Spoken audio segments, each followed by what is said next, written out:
Mon petit ami m'a dit de me taire et il ne s'en est jamais autant mordu les doigts. Depuis des mois, Felipe me balançait des remarques sur ma façon de parler, du genre que j'étais capable d'ennuyer n'importe qui à mourir, ou il me demandait si je n'étais jamais à court de sujets. Je pensais que c'était juste de l'humour un peu lourdingue. Mais un soir, à la soirée de son meilleur pote, alors que je racontais à sa copine que j'avais eu une promotion, il s'est exclamé, assez fort pour que tout le monde entende, « Sérieusement, tu pourrais pas la fermer une fois dans ta vie ?» Il a ajouté, « Personne n'en a rien à faire de ton job barbant. On dirait juste que tu crèves d'envie qu'on te remarque. » Un silence glaçant est tombé. J'étais rouge de honte. Et lui n'a trouvé rien de mieux que de rire en disant que c'était son quotidien avec moi. Le reste de la soirée, je n'ai pas décroché un mot. Et Felipe savourait le retour à la maison, montant le son à fond et répétant que le silence était enfin reposant sans mes bavardages. Le lendemain matin, je suis restée muette au petit-déj. Il m'a embrassée sur le front en lançant « On devrait faire ça plus souvent ». Je n'ai pas parlé non plus le dimanche, ce qui avait l'air de lui plaire, jusqu'à ce que le lundi matin, il rate sa grosse présentation parce que, comme d'habitude, je ne lui avais pas rappelé de mettre son réveil.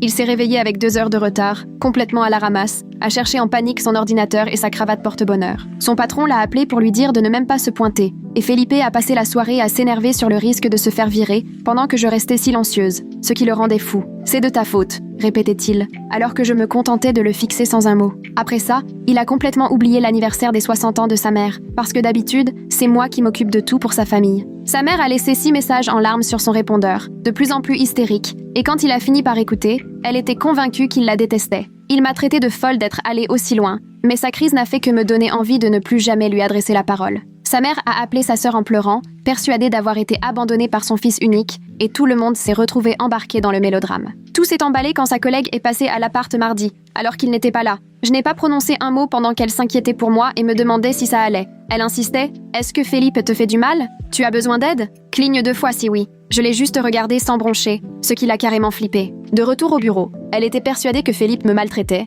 et il a été convoqué à des réunions sur la prévention des violences domestiques et des séances obligatoires de médiation. Son patron lui a même demandé s'il fallait vérifier ma sécurité, et Felipe a dû expliquer que je lui faisais juste la tête, ce qui le faisait passer pour un sale type. Le gala de l'entreprise vendredi, c'était digne d'un film. Tous les cadres qui tentèrent de me parler se heurtaient à mon silence, pendant que Felipe tentait de justifier que j'étais simplement très réservée, ce qui ne convainquait pas grand monde vu que j'étais la plus sociable l'année dernière. L'épouse du PDG m'a coincée aux toilettes avec des brochures pour femmes en détresse, et comme je ne disais rien, elle a alerté la sécurité, persuadée que Felipe me retenait contre mon gré. Les RH l'ont mis en congé immédiat avant même qu'on ait quitté le parking, prétextant qu'ils devaient enquêter sur la situation familiale. Samedi soir, ses potes sont venus pour une soirée jeu, et ont vite compris pourquoi tout le monde s'inquiétait. « Qu'est-ce que tu lui as fait ?» a demandé son meilleur pote après que j'ai servi les apéros sans un mot. Felipe a fini par avouer ce qu'il m'avait balancé, et l'ambiance est devenue glaciale. Ils sont tous partis en prétextant des obligations, et son meilleur ami m'a glissé en partant. « Tu mérites mieux », ce qui a poussé Felipe à exploser et jeter une bouteille de bière contre le mur une fois la porte refermée.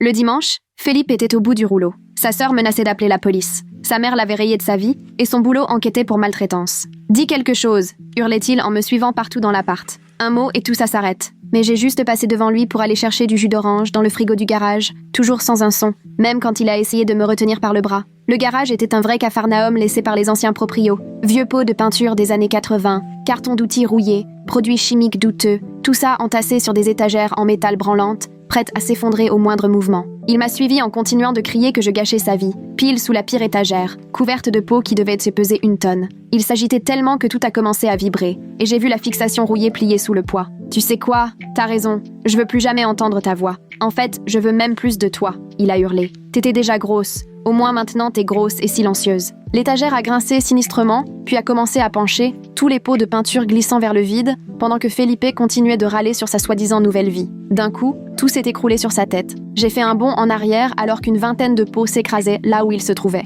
Il a essayé d'esquiver mais s'est pris un pot lourd sur l'épaule qu'il a projeté au sol. D'autres pots lui sont tombés sur le dos et les jambes. Il hurlait et se protégeait la tête. Un pot s'est fendu, déversant une épaisse couche de peinture sur le sol du garage. Felipe s'est traîné hors du chaos, se tenant la tête là où il s'était blessé. Du sang coulait sur son visage, tachant sa chemise, et il criait qu'il avait mal à la tête. J'ai sorti mon téléphone de ma poche, parfaitement calme, et j'ai composé le 112, le téléphone collé à l'oreille. L'opératrice a décroché en demandant quelle était l'urgence, mais je n'ai rien répondu. Je suis restée en ligne pendant que Felipe geignait et pestait en fond sonore. L'opératrice répétait si quelqu'un pouvait l'entendre, expliquant qu'elle localisait l'appel. Felipe m'a vu avec le téléphone et s'est mis à hurler que c'était exprès, que je savais que l'étagère allait tomber, que j'avais essayé de le tuer. Ces accusations devenaient de plus en plus délirantes à mesure que le sang s'écoulait. L'opératrice m'a dit que les secours arrivaient et de ne pas raccrocher. 8 minutes plus tard, j'ai entendu les sirènes se rapprocher. Les pompiers se sont précipités dans le garage et ont trouvé Felipe adossé au mur, la tête ensanglantée. Ils se sont tout de suite occupés de lui et ont voulu savoir ce qui s'était passé. Je suis restée là, immobile, à les observer en silence. L'un des pompiers a dirigé sa lampe dans les yeux de Felipe pour vérifier s'il avait une commotion, pendant que l'autre repérait l'étagère effondrée et les produits toxiques répandus partout. Elle a aussitôt appelé la cellule de décontamination à la radio. Felipe n'arrêtait pas de marteler que je lui avais tendu un piège, mais les secours restaient de focaliser sur ses blessures. Ils l'ont installé sur une civière, il continuait à m'accuser de tentative de meurtre. L'équipe de décontamination est arrivée et a commencé à sécuriser la zone pendant qu'on nous conduisait à l'hôpital. J'ai suivi l'ambulance en voiture. Aux urgences, Felipe a été pris en charge directement. Je me suis installée dans la salle d'attente pour remplir les papiers d'assurance à sa place. 1 heure plus tard, un policier est entré et s'est présenté, Nicholas McCarthy. Il m'a expliqué que les ambulanciers avaient trouvé la situation suspecte et qu'ils devaient recueillir les témoignages. Il m'a interrogé précisément sur ce qui s'était produit dans le garage. J'ai fini par briser le silence pour lui donner les grandes lignes. Vieille étagère, cri de Felipe, l'étagère est tombée. Je me suis contentée de réponses laconiques, sans mentionner nos problèmes de couple, ni la semaine de silence qui avait précédé. L'agent McCarthy a pris des notes et m'a demandé si Felipe m'avait agressé physiquement. Je lui ai montré les bleus sur mon bras, là où il m'avait saisi un peu plus tôt. Il a pris des photos et noté les détails. La sœur de Felipe a débarqué furieuse aux urgences. Dès qu'elle m'a vue, elle s'est mise à hurler que j'avais essayé de tuer son frère. Elle criait que tout le monde savait que j'étais folle, que c'était la preuve. Il a fallu que la sécurité l'emmène dans une autre salle d'attente. Elle continuait à proférer des menaces. L'agent McCarthy a tout observé et noté dans son carnet. Le médecin est venu nous annoncer que Felipe aurait besoin de 12 points de suture à la tête. Il souffrait d'une commotion cérébrale et devait rester en observation une nuit, mais il allait s'en sortir. Lorsque l'agent McCarthy est allé prendre la déposition de Felipe, ce dernier exigeait que je sois arrêtée. Je l'entendais à travers le rideau, répétant que j'avais tout prémédité. L'agent McCarthy est revenu et m'a dit qu'il n'y avait aucune preuve d'intention criminelle. L'étagère était ancienne, mal installée, juste un malheureux accident dû à du matériel vétuste. Depuis son lit, Felipe continuait à hurler que je m'en sortirais après une tentative de meurtre. Je suis partie de l'hôpital sans aller le voir dans sa chambre. En rejoignant ma voiture, j'ai senti mes mains trembler pour la première fois de la soirée. Je me suis assise au volant, réalisant que je ne pouvais plus rentrer chez moi. Felipe sortirait le lendemain, et retourner dans cet appartement n'était plus envisageable. Il me faudrait trouver un autre toit pour la nuit. J'ai sorti mon téléphone et envoyé un message à Audrey Graham pour lui demander si je pouvais m'incruster chez elle quelques jours. Elle m'a appelé dans la seconde et parlait déjà quand j'ai décroché. Elle avait appris la crise de Felipe à sa soirée par des amis communs et m'a dit que je pouvais rester aussi longtemps que je voulais. J'ai filé aussitôt chez elle, pendant que Felipe était encore à l'hôpital. L'appartement me semblait étrange sans lui, mais j'ai pris un sac de voyage et commencé à y jeter quelques vêtements. J'ai embarqué mon ordinateur, mon acte de naissance, mon passeport, ma carte de sécu et l'argent d'urgence que je planquais dans une vieille boîte de tampons. Mes gestes étaient rapides. Je fourrais les sous-vêtements et mes affaires de travail dans le sac sans vraiment réfléchir à ce que j'étais en train de faire. En 15 minutes, tout était prêt. Je me suis dirigée vers la porte quand mon téléphone a vibré. Un message vocal de Chuck Hernandez, le gestionnaire de l'immeuble. Il appelait à propos de la décontamination du garage et devait tout consigner pour l'assurance. Il a précisé que les étagères avaient été installées par d'anciens locataires dans les années 90 et que c'était une énorme infraction au règlement qui aurait dû être réglée depuis longtemps. J'ai sauvegardé le message et pris la route vers chez Audrey, à l'autre bout de la ville. Elle m'a accueillie à la porte,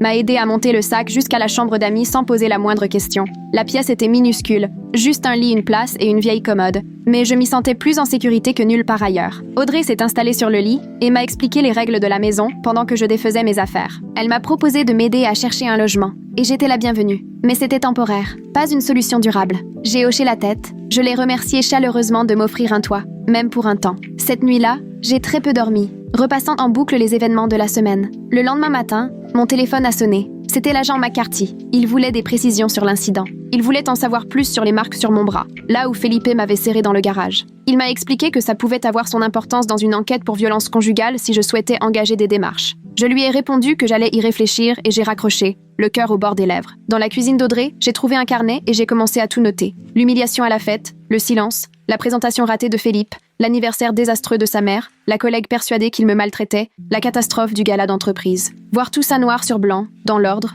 rendait le schéma évident. Avec Felipe, ça empirait à chaque fois et j'étais restée muette jusqu'à l'explosion. Mon téléphone a encore sonné Cette fois, c'était Alison Sellers, des ressources humaines chez Felipe.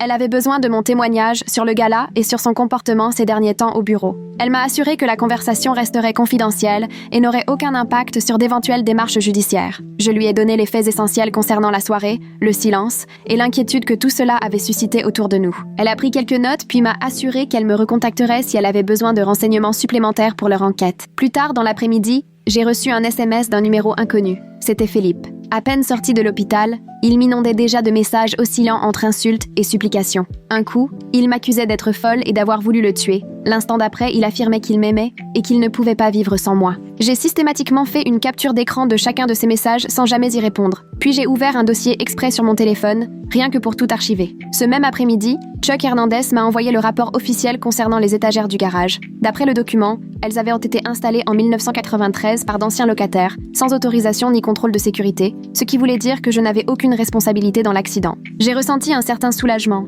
minime mais bien réel. Par précaution, j'ai transmis le rapport à l'agent McCarthy au cas où cela aurait une incidence juridique par la suite. Felipe, de son côté, n'a pas cessé de m'envoyer des messages pendant toute la journée, alternant désespoir et accès de colère. Tantôt il m'accusait d'avoir détruit sa vie, tantôt il me suppliait de revenir pour qu'on puisse s'expliquer. Il menaçait de venir me chercher, puis, la minute suivante, promettait de consulter un psy si j'acceptais de lui parler. Chaque message rejoignait mon dossier de preuves sur son comportement. Le soir venu, j'ai découvert un message vocal de la mère de Philippe et tout s'est resserré dans ma poitrine. Sa voix était tremblante, elle fondait en larmes à chaque phrase. Elle disait ne rien comprendre à la situation mais me suppliait de parler à son fils, expliquant qu'il était en train de sombrer et qu'il n'irait mieux que si j'étais là. Elle ajoutait qu'elle m'avait toujours considérée comme sa propre fille et que tout cela lui brisait le cœur. J'ai gardé le message mais je n'ai pas rappelé, sachant très bien qu'un contact ne ferait qu'aggraver les choses. Je connaissais la stratégie de Philippe. Il se servirait de sa mère pour m'atteindre si je lui laissais la moindre faille. Après 3 ans de relation, je savais trop bien comment il fonctionnait pour me laisser piéger. Le lendemain matin, Audrey m'a surprise en train de fixer mon téléphone. Elle s'est installée face à moi, café à la main, et m'a observé longuement avant de me demander si je faisais le silence radio pour me venger ou pour me protéger. Sa question m'a désarçonnée plus que je ne l'aurais cru, si bien que j'ai vraiment dû réfléchir à ce que j'attendais de tout ce chaos avec Felipe. J'ai commencé à répondre, mais je me suis rendu compte que je ne savais plus trop, parce qu'à la place de la colère, il ne restait plus grand-chose. Audrey a attendu patiemment, puis j'ai fini par lui avouer que c'était sans doute un peu des deux, mais qu'à présent, tout ce que je voulais, c'était être en sécurité et avancer. Elle a hoché la tête, m'a serré la main, puis est partie travailler, me laissant avec mes pensées. Vers midi, Alison Sellers m'a appelé pour convenir d'un rendez-vous officiel, et je l'ai retrouvée cet après-midi-là dans un café près du bureau de Philippe. Carnet à la main, elle a enregistré tout notre échange pendant que je racontais le déroulement de la soirée. L'inquiétude de son collègue quand je ne donnais plus signe de vie, le fiasco du gala, tout. Je me suis tenue au fait, sans commentaire ni confidence personnelle. Elle prenait note de chaque détail, même lorsque j'évoquais la femme du PDG qui voulait à tout prix me donner des brochures d'aide, l'intervention de la sécurité, puis la manière dont les RH avaient mis Philippe en congé sur le parking. Elle m'a ensuite posé des questions complémentaires sur d'autres incidents, et j'ai mentionné quelques remarques que Felipe me lançait depuis des mois sur le fait que je parlais trop. À la fin, elle m'a assuré que l'affaire serait prise très au sérieux et qu'une enquête approfondie serait ouverte. Le lendemain, l'agent McCarthy m'a contacté pour prendre de mes nouvelles et m'a conseillé d'envisager une ordonnance de protection, étant donné les gestes violents de Philippe et tous ses messages menaçants. Il m'a expliqué que la démarche serait assez simple, puisque j'avais des preuves tangibles, y compris les photos de mon bras marqué là où il m'avait attrapé dans le garage. Il m'a envoyé les formulaires à remplir et les coordonnées du service d'aide du tribunal, où quelqu'un pourrait m'accompagner dans les démarches. J'ai tout imprimé et commencé à remplir les papiers, la main un peu tremblante, en notant minutieusement chaque incident. 2 jours plus tard, j'ai eu besoin de récupérer d'autres affaires à l'appartement, et l'agent McCarthy a organisé la présence d'une patrouille pendant que Felipe était au travail. L'agent est resté garé devant pendant que je rassemblais mes vêtements, le chargeur de mon ordinateur, mes papiers importants et quelques objets personnels impossibles à remplacer. L'appartement paraissait froid, presque désert, même si toutes les affaires de Felipe étaient encore là. Je me suis interdit de regarder les photos sur les murs ou de repenser à nos 3 ans de vie commune. J'ai fourré mes affaires dans des sacs poubelles aussi vite que possible et j'ai pratiquement couru jusqu'à la voiture de police. Ce soir-là, Audrey est rentrée avec des nouvelles glanées auprès d'un ami encore employé chez Philippe. Il était officiellement en congé disciplinaire en attendant la décision des RH, ce qui signifiait qu'il lui était interdit de remettre les pieds au bureau ou de contacter qui que ce soit dans l'entreprise. Une partie de moi était soulagée qu'il y ait enfin des conséquences à ses actes, mais j'avais aussi peur qu'il me tienne pour responsable de la chute de sa carrière et qu'il fasse une folie. Mon téléphone s'est mis à vibrer sous une avalanche de messages de la sœur de Philippe. Elle m'insultait copieusement, exigeait que je retire ma plainte et que je répare le tort que j'aurais causé. D'après elle, je détruisais leur famille, et Philippe ne méritait pas ça pour une simple remarque faite lors d'une soirée. Ces messages devenaient de plus en plus agressifs, jusqu'à menacer de raconter à tout le monde que j'étais instable. J'ai encore fait des captures d'écran et tout transmis à l'agent McCarthy, qui m'a dit qu'il ajouterait tout au dossier et qu'il faudrait sans doute envisager de parler avec elle d'un éventuel harcèlement. Le lendemain matin, une copine du club de lecture m'a envoyé des captures d'écran d'une discussion de groupe dont j'ignorais l'existence, où Felipe se moquait de moi depuis des mois. Certains messages datèrent de l'année précédente. Ils racontaient à quel point j'étais insupportable, que je parlais sans arrêt, plaisantant même sur l'idée de me bâillonner. D'autres hommes du groupe riaient et partageaient leurs propres anecdotes de copines casse-pieds. Un message datant de 2 mois disait qu'il comptait bientôt me remettre à ma place, et les autres l'encourageaient. En relisant tout ça, j'ai réalisé que ce qui s'était passé à la soirée n'était pas un simple dérapage, mais bien quelque chose que Felipe mijotait depuis longtemps. J'ai gardé chaque capture d'écran et tout ajouté à mon dossier, écœuré d'avoir vécu avec quelqu'un qui parlait de moi dans mon dos de cette façon. Cet après-midi-là, Audrey m'a filé un coup de main pour chercher des annonces d'appart, en privilégiant les immeubles avec une porte sécurisée et des baux au mois parce que je n'étais pas du tout prête à me réengager sur le long terme. On a visité 3 logements et j'ai eu un vrai coup de cœur pour un petit studio dans un immeuble avec caméra et gardien. Le proprio m'a assuré que je pourrais emménager dès la semaine suivante si mon dossier passait. Le soir, la mère de Philippe m'a envoyé un long message pour me dire qu'elle comprenait que j'ai besoin de temps, mais qu'elle espérait qu'on finirait par s'arranger et redevenir une famille. Elle ajoutait qu'elle m'avait toujours considérée comme la fille qu'elle n'avait jamais eue et que toute cette histoire lui brisait le cœur. À aucun moment, elle n'a parlé du comportement de Philippe. Elle s'est contentée de répéter à quel point je lui manquais et qu'elle rêvait qu'on se réconcilie tous. Son message était touchant, mais ça montrait clairement qu'elle n'avait pas compris la gravité de la situation, ni ce que son fils avait vraiment fait. Je n'ai rien répondu, mais j'ai gardé son message avec les autres. Après une nuit à tourner tout ça dans ma tête, j'ai décidé d'envoyer à Felipe un message très clair pour fixer les règles. Désormais, tout devait passer par nos avocats. Il n'avait plus le droit de me contacter ni directement, ni par personne interposée. Moins d'1 heure plus tard, mon téléphone s'est mis à vibrer sans arrêt, inondé de messages de Philippe, qui m'insultait de tous les noms. Il passait de sorcière sans cœur à des supplications pour que je lui réponde, puis à des menaces de débarquer chez Audrey. J'ai pris soin de tout capturer et envoyer le tout à l'agent McCarthy, qui a ajouté cela à mon dossier. Le lendemain matin, Alison Sellers m'a appelé pour me dire qu'elle avait interrogé toute la semaine des personnes présentes au gala. 3 cadres ont confirmé que Felipe m'avait agrippé par le bras et s'était montré agressif, alors que je ne disais pas un mot. La femme du PDG a raconté à Alison qu'elle avait eu si peur pour moi qu'elle avait failli appeler la police depuis les toilettes. 2 serveurs se souvenaient aussi que Philippe criait après moi au vestiaire quand on partait. Alison m'a dit que tout pointait dans la même direction et que le dossier RH se renforçait à chaque nouvel entretien. Cet après-midi-là, Chuck Hernandez m'a envoyé un rapport officiel au sujet des étagères du garage. Il avait fouillé d'anciens rapports d'inspection et appris que les anciens locataires avaient installé ces étagères en 1994 sans aucun permis. Les supports n'étaient pas conçus pour un tel poids et tout le système était hors norme depuis des années. Il a transmis des copies à l'assurance et m'a assuré que cela me protégeait en cas de poursuite de la part de Felipe concernant ses blessures. Son rapport précisait que les étagères représentaient un risque connu depuis longtemps qui aurait dû être réglé bien avant. Malgré mon avertissement, Felipe a continué à m'envoyer des textos toute la journée. 5 messages de colère et d'insultes, puis il changeait de ton pour s'excuser et me dire qu'il m'aimait,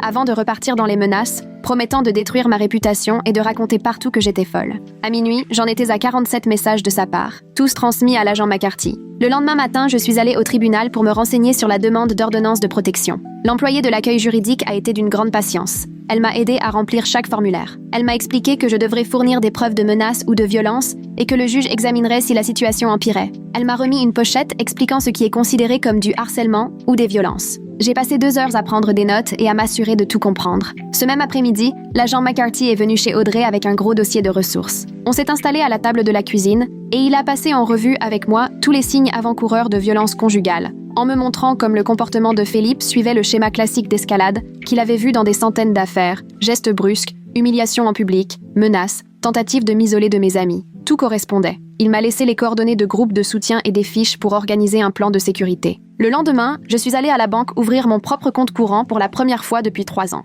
Le conseiller m'a aidé à mettre en place le virement automatique de mon salaire et m'a expliqué comment transférer l'argent du compte commun. J'ai déplacé la moitié de notre argent sur mon nouveau compte et commencé à résilier tous les abonnements partagés. Netflix, Spotify, la salle de sport. À chaque démarche, j'avais vraiment l'impression de couper un lien de plus avec Felipe. J'ai aussi changé tous mes mots de passe et retiré son nom de mes contacts d'urgence au travail. Pendant ce temps, Allison interrogeait les collègues de Philippe sur son comportement au bureau. 4 personnes ont signalé des accès de colère, des portes claquées toute la semaine. Un collègue a raconté que Felipe avait balancé son clavier à travers la pièce après avoir reçu un mail. Un autre a dit qu'il se plaignait à longueur de journée de moi auprès de tout le monde. La réceptionniste a dit à Allison qu'elle avait peur de se retrouver seule avec lui après avoir assisté à ses colères. 2 jours plus tard, je suis retournée au tribunal avec mon dossier de preuves pour déposer ma demande d'ordonnance de protection. Je tremblais en remplissant tous ces formulaires pour décrire ce que Felipe avait fait. J'ai joint la chronologie que j'avais rédigée, toutes les captures d'écran des messages, les rapports de l'agent McCarthy et les photos de mon bras couvert de bleu. L'employé a tout vérifié et m'a confirmé que mon dossier était complet. Elle m'a conduite dans une petite pièce où j'ai attendu pendant que le juge examinait ma requête. Une demi-heure plus tard, elle est revenue pour m'annoncer que l'ordonnance provisoire était acceptée. Le juge avait lu mon récit de Philippe me saisissant le bras et vu les messages de menaces. Il fixait une audience dans 2 semaines pour une ordonnance plus longue, mais la mesure provisoire prenait effet immédiatement. Philippe n'avait plus le droit de me contacter ni de s'approcher à moins de 150 mètres de moi ou de l'appartement d'Audrey. L'employé m'a remis 3 copies officielles et expliqué que l'une d'elles serait directement remise à Philippe par la police. L'ordonnance lui a été signifiée au travail, en pleine journée et devant tous ses collègues. Moins d'1 heure après, Audrey a commencé à recevoir des captures d'écran d'amis communs. Philippe se répandait déjà sur les réseaux sociaux, racontant que j'avais gâché sa vie et persuadé tout le monde de se retourner contre lui pour rien. Il me traitait de manipulatrice et prétendait que je me servais de la justice pour me venger. La plupart des gens ne répondaient pas, mais quelques proches à lui semblaient en partager son avis. Audrey m'a montré un de ses posts où il tentait de recruter du monde pour témoigner contre moi à l'audience. Personne n'a levé le petit doigt, et la majorité des commentaires lui conseillaient plutôt de demander de l'aide ou de cesser d'exposer ses problèmes en ligne. Sa sœur lui a écrit qu'il devait assumer ses actes. Sa mère s'est contentée d'un emoji en pleurs. 3 jours plus tard, alors que je prenais mon petit déjeuner chez Audrey, Allison m'a appelé pour m'informer que l'enquête RH était close. Philippe avait enfreint plusieurs règles de l'entreprise concernant le comportement au travail et il réfléchissait à diverses mesures, allant de cours obligatoires de gestion de la colère à un possible licenciement. Sa voix restait professionnelle, mais j'entendais qu'elle feuilletait des documents. Elle m'a demandé si j'avais des questions. Je me suis contentée de la remercier avant de raccrocher. Cet après-midi-là, Audrey m'a emmené visiter des appartements, car il n'était pas question que je squatte son canapé éternellement. Les 2 premiers étaient franchement glauques, avec des auréoles d'humidité au plafond et des odeurs suspectes dans les couloirs. Le 3e était un minuscule studio niché au-dessus d'une boulangerie, qui embaumait le pain chaud chaque matin. La propriétaire, une vieille dame, m'a regardé d'un air bienveillant et m'a dit qu'elle savait ce que c'était de tout recommencer à zéro. Elle m'a proposé un bail au mois, ce qui me permettait de partir quand bon me semblait, sans être coincée. J'ai rempli la demande sur place, en utilisant l'adresse d'Audrey comme résidence actuelle. 2 jours avant l'audience pour la prolongation de l'ordonnance de protection, j'ai étalé tous mes documents sur la table de la salle à manger d'Audrey. Chaque message imprimé trié par date, avec des post-it pour marquer les pires, les photos de mon bras couvert de bleu rangées dans une pochette plastique, avec les rapports de l'agent McCarthy, une chronologie détaillée sur des fiches pour montrer la montée en intensité du harcèlement à mesure que je gardais le silence. J'ai tout classé dans un classeur avec des intercalaires pour m'y retrouver facilement au tribunal. Ma main ne tremblait pas tandis que je perforais chaque feuille avant de la ranger soigneusement. Le matin de l'audience, j'ai enfilé ma seule tenue, un peu sérieuse, et je me suis rendue seule au tribunal. Felipe était déjà là, accompagné d'un avocat au costume froissé qui lui murmurait à l'oreille. Quand mon nom a été appelé, je me suis avancée avec mon classeur et me suis assise à la place indiquée. La juge, une femme d'un certain âge avec ses lunettes pendues à une chaîne, paraissait déjà exténuée alors qu'il n'était que 9 heures. Elle m'a demandé d'expliquer pourquoi j'avais besoin de prolonger l'ordonnance. J'ai raconté la soirée, mon silence, et comment Felipe m'avait serré le bras au point de laisser des marques. Je lui ai montré les photos, les messages où il m'insultait et me menaçait. L'avocat de Felipe a bondi, jurant que j'inventais tout dans le seul but de détruire Felipe par vengeance. La juge lui a ordonné de s'asseoir et s'est tournée vers Felipe pour lui demander directement s'il m'avait attrapé le bras. Il a tenté de minimiser, prétendant que ce n'était pas si fort et que j'exagérais, mais la juge l'a coupé net. Elle a insisté. Est-ce qu'il m'avait prise par le bras? Oui ou non? Felipe a marmonné qu'il avait peut-être fait ça, mais seulement parce que je l'ignorais. La juge l'a fixé par-dessus ses lunettes pendant un long moment, puis s'est mise à écrire. Elle a prolongé l'ordonnance de 6 mois et précisé que Felipe n'avait strictement plus le droit de me contacter, de m'envoyer des messages, ni directement ni via d'autres personnes, ni de venir où j'habitais ou travaillais. Elle nous a conseillé à tous les deux de suivre une thérapie, ajoutant que si Felipe ne respectait pas l'ordonnance, il serait arrêté sur le champ. Felipe est devenu rouge pivoine. Son avocat a tenté de protester, mais la juge passait déjà à l'affaire suivante. Je suis sortie sans un regard pour Felipe, et j'ai filé droit chez Audrey. La semaine suivante, Allison m'a rappelé pour m'annoncer la décision finale des RH. Felipe n'était pas renvoyé mais devait suivre une thérapie de gestion de la colère avant de pouvoir reprendre le travail. Il recevait un dernier avertissement et était muté dans un autre service, sans contact client,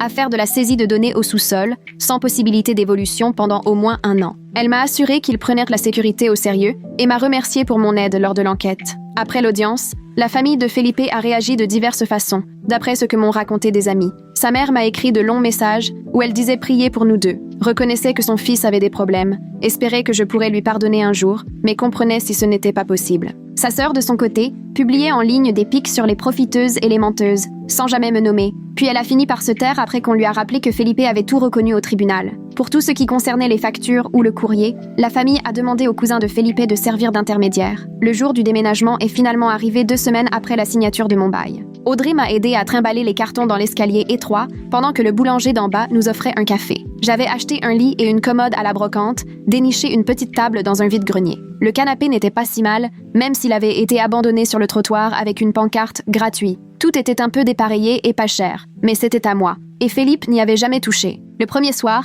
j'ai fait des pâtes sur ma minuscule gazinière, que j'ai mangée assise par terre. J'entendais les passants sur le trottoir en bas, et l'odeur du pain chaud commençait déjà à flotter, annonçant la fournée du lendemain. J'ai enfin réussi à dormir toute la nuit, sans sursauter, ni vérifier les verrous à répétition. 3 jours après avoir emménagé, un ami de Felipe m'a contacté sur Facebook pour me dire que Felipe voulait savoir si j'allais bien, qu'il s'inquiétait et voulait juste s'assurer que j'étais en sécurité. J'ai fait une capture d'écran du message et je l'ai envoyé à l'agent McCarthy, qui m'a rappelé dans l'heure. Il m'a expliqué que, même si c'était manifestement Felipe qui essayait de passer outre l'ordonnance de protection, comme c'était son ami qui avait envoyé le message et non lui directement, il ne pouvait rien faire pour l'instant, mais il a tout consigné au cas où Felipe recommencerait. J'ai immédiatement bloqué cet ami et mis tous mes réseaux sociaux en privé. La semaine suivante, je suis retournée au tribunal déposer une requête auprès du juge de proximité pour récupérer ma part de la caution de l'appartement, ainsi que l'argent des charges que j'avais payées à l'avance et ma part des meubles achetés ensemble. Ça ne représentait pas plus de 800 €, mais pour moi, c'était surtout une façon de rompre tout lien officiel avec Felipe. L'employé m'a expliqué que Felipe recevrait une convocation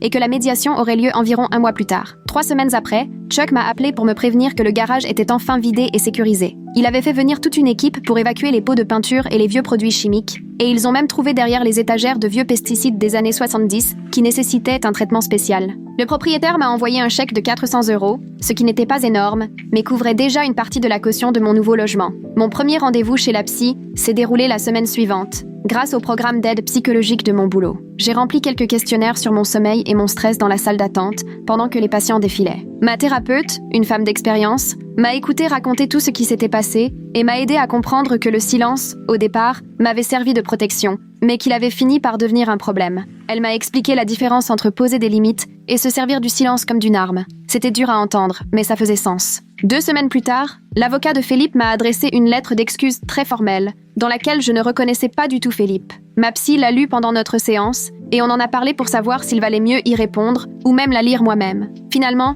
nous avons convenu qu'y répondre ne m'aiderait pas à avancer. Alors elle a gardé la lettre dans mon dossier, au cas où j'aurais envie d'y revenir un jour. La médiation a eu lieu pile 1 mois après ma demande. On était dans des pièces séparées, le médiateur faisait l'aller-retour pour tenter de trouver un terrain d'entente. Felipe a accepté de me verser 400 des 800 € réclamés. Ce n'était pas la totalité, mais assez pour que je puisse tourner la page. On a signé un document stipulant que nous n'avions plus à nous contacter, sauf si besoin via nos avocats. 3 semaines après le début de ma thérapie, j'avais recommencé à parler, mais de façon plus saine. À la place de me murer dans le silence ou de parler pour ne rien dire, j'apprenais à exprimer ce que je ressentais vraiment. Ma psy me faisait répéter des phrases comme « J'ai besoin de temps pour réfléchir à ça », histoire de ne plus me refermer ni accepter ce que je ne voulais pas. Les progrès étaient lents, mais chaque semaine devenait un peu plus simple. Mes journées n'ont pris un nouveau rythme. Boulot, rendez-vous avec ma psy le mercredi, et petit à petit, reprendre contact avec mes amis. Certains collègues, qui avaient entendu parler de mon histoire de silence, me trouvaient étrange, mais Audrey et quelques autres savaient qu'on fait parfois ce qu'on peut pour survivre. J'ai commencé à prendre des cafés avec une collègue qui sortait elle aussi d'une rupture compliquée,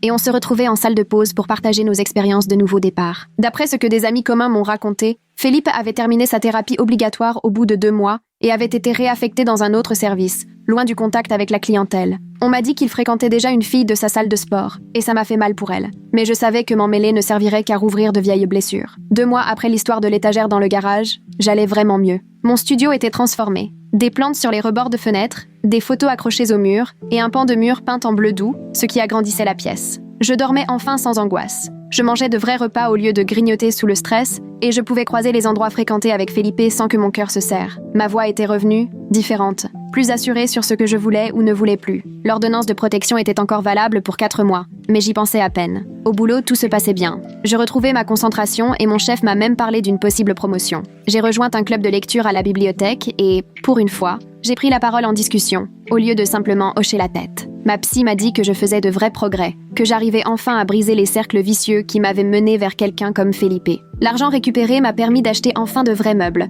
dont un fauteuil de lecture qui est devenu mon coin préféré. J'entendais la boulangerie d'en bas se mettre en route dès 4 heures du matin. Ce bruit, loin de m'agacer, était presque devenu rassurant. Mes amis ont recommencé à m'inviter quand ils ont vu que j'allais mieux et que je n'étais plus une source de tension à chaque sortie. La vie n'était pas parfaite, mais elle m'appartenait, et j'apprenais que c'était déjà beaucoup. Bon, c'est tout pour moi aujourd'hui. Merci d'avoir suivi mes réflexions parfois un peu en vrac. Ça m'a fait vraiment plaisir. N'oubliez pas de liker la vidéo, ça m'aide plus que vous ne l'imaginez.